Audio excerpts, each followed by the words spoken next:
Hey, happy day, Sharon Horne-Ellstrom here. What to do about Flotsam and Jetsam to supersize and grow your business. Oops.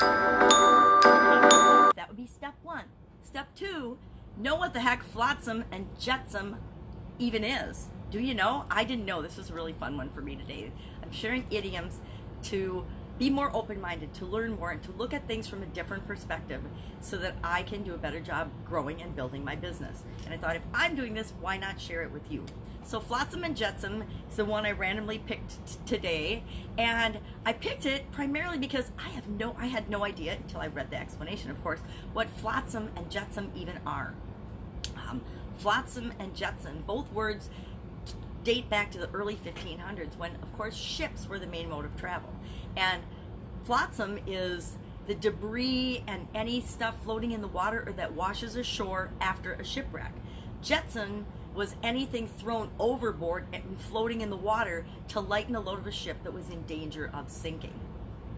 So it came to mean any trash or debris. By the 19th century, it meant not just anything in the sea, but any debris or trash or clutter on land or sea. And I think clutter is probably a newer word than either of these, but any trash or debris or unwanted stuff that exists. Well, I wish I'd known about this term when I was moving recently, because then maybe I would have cut myself some slack about the flotsam and the jetsam that had collected in my life. I think people tend to go one way or the other, and I make a lot of excuses for why I'm totally a collector, probably, and I'm a reformed, borderline hoarder of certain things. I collect and love office supplies. Don't ask me why. Probably because I've always had my own businesses on the side as well as working in corporate America, and I always love to have a well-stocked desk, so whenever I need anything, it's there at my fingertips. I am the same way about my pantry and about cooking. I love to cook, but I'm one of those cooks that just throws in all the ingredients and then creates things on the fly. Well, I always want to know that whatever I might want to put in something is in my pantry or in my spice cupboard or in my refrigerator, so that it's at my fingertips when I want to create something and mix different things together to create something new. I've got that feeling about a lot of areas of my life, which is part of my excuse for being a collector or saver of things. So I think a lot of people fall into one of the two extremes. They're either savers or they're trashers and throwers and minimalists. I am definitely a saver and collector. Couldn't even pretend that I'm not. My ex-husband is a thrower and trasher and minimalist, unless it comes to hunting equipment or fishing equipment or outdoor sporting goods and things that are for fun activities. And he saved a lot of those things. I think we each have a comfort level of how much in different areas of our life that we need to have around us. How many friends do you need to have? How many business associates? How many customers? How many clients? How much money in the bank? How many resources? How much of anything do we want to have on hand? Coming from a manufacturing background, there's inventory levels, there's raw material levels that are the comfort zone so that you can always produce what you need to produce for a given period of time. As a quality professional in corporate America, we are the keepers of documentation and processes and procedures and how things are done and the records of how things were done. And so I was always a saver when it came to lots of information, lots of documents, lots of storage space. One of my last roles in corporate America, the actual owner of the company and I shared a drive that only we used because we had so much information on it.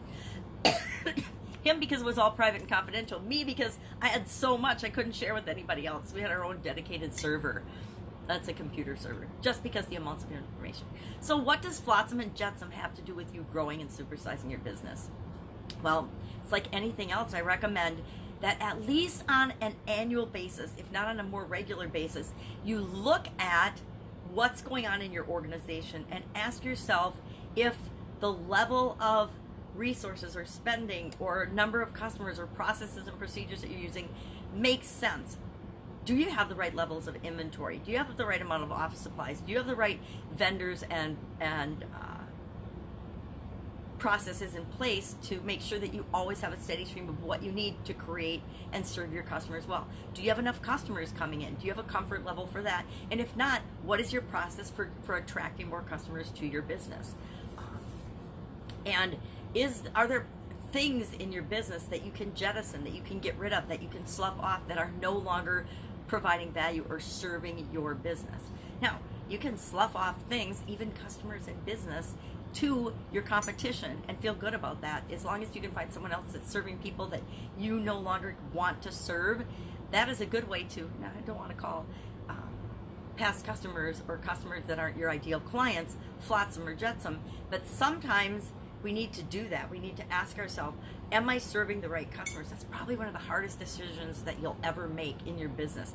If you don't pick in the first place really, really intentionally who it is that you want to serve and stick to that, sometimes you get customers that are not ideal for you and you need to let them go. So this applies to every aspect of our business. I would love to know if you've ever experienced flotsam and jetsam in your business. Sometimes we need to jettison or slough off or lose a whole division of our business.